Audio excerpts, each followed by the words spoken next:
Hi hello అండి, అందరికీ నమస్తే. అందరూ బాగున్నారా? నేను బాగున్నాను.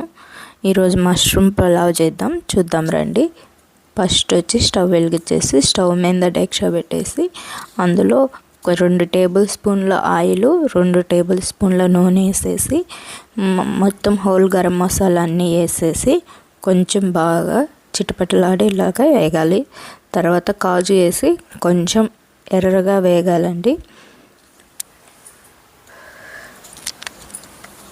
ఎర్రగా వేగాక ఆనియన్స్, పచ్చిమిర్చి వేసేసి బాగా ఎర్రగా వేగాలండి. ఇవి కూడా బాగా మగ్గనివ్వాలి.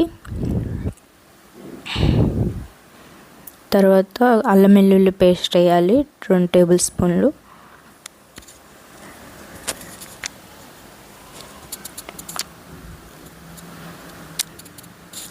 రెండు టేబుల్ స్పూన్ అల్లం వెల్లుల్లి పేస్ట్ వేసి బాగా కలపాలి. అది పచ్చివాసన అంతా పోయేలాగా వేగాలి. తర్వాత 2 మీడియం సైజు టమోటాలు వేసి బాగా ఇవి కూడా బాగా మగ్గిపోవాలండి మెత్తగా. తర్వాత ఒక గుప్పెడు పుదీనా, కొంచెం కొత్తిమీర వేసేసి బాగా కలపాలండి.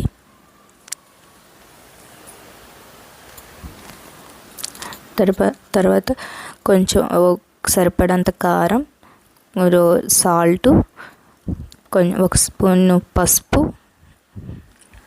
1 స్పూన్ ధనియాల పొడి, కొంచెం గరం మసాలా వేసి బాగా కలపాలండి. కలిపాక 1 కప్పు పెరుగు వేసేసి మంచిగా కలపాలి.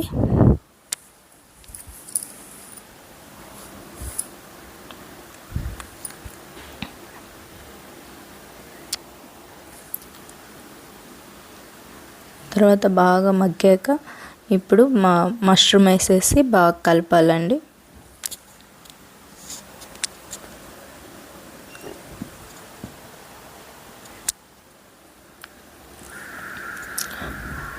బాగా కలిపాక మూత పెట్టేసి ఒక 5 మినిట్స్ వదిలేస్తే మంచిగా దాంట్లో నుంచి వాటర్ వచ్చేస్తాయి. ఆ వాటర్ అన్నీ వాటర్ అన్నీ ఇంకిపోయేదాకా కొంచెం బాగా ఉడికించుకోవాలండి.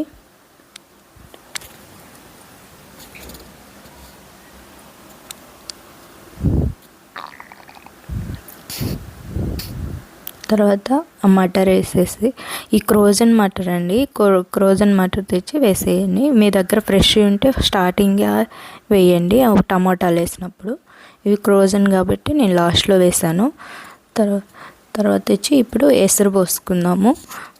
గ్లాస్ బియ్యానికి 1.5 గ్లాస్ వాటర్ పోయాలండి బాస్మతి రైస్ అయితే. అదే నార్మల్ రైస్ అయితే 1 గ్లాస్ బియ్యానికి 2 గ్లాసెస్ వాటర్ పోయాలి. తర్వాత ఎసరు బాగా మరిగిపోయాక అందులో కొంచెం సాల్ట్ వేసి ఉప్పు సరిపోయిందో లేదో చూసుకొని, తర్వాత నాకు కొంచెం తక్కువైంది అందుకే సాల్ట్ వేసాను. తర్వాత బియ్యం వేసేసి బాగా ఉడకాలి. కొంచెం ఇలా ఉడికాక తర్వాత అడుగంటకుండా డేక్షా తీసి పక్కన పెట్టేసి చపాతీ ప్యాన్ ఉంటుంది కదా, అది పెట్టేసి దాని మీద పెట్టేసి కొంచెం బరువు పెడితే బాగా మగ్గిపోద్ది, దమ్ పెట్టేస్తుందండి. బాగా మగ్గిపోద్ది, ఉడికిపోద్ది. అంతేనండి, బాగా పొడి పొడిలాడుతూ వచ్చేస్తుంది మష్రూమ్ పులావ్. మంచి టేస్టీగా ఉంటుంది. ఒకసారి ట్రై చేయండి. ఈ వీడియో నచ్చితే లైక్ చేయండి, షేర్ చేయండి, సబ్స్క్రైబ్ చేసుకోండి. అంతేనండి, బాయ్.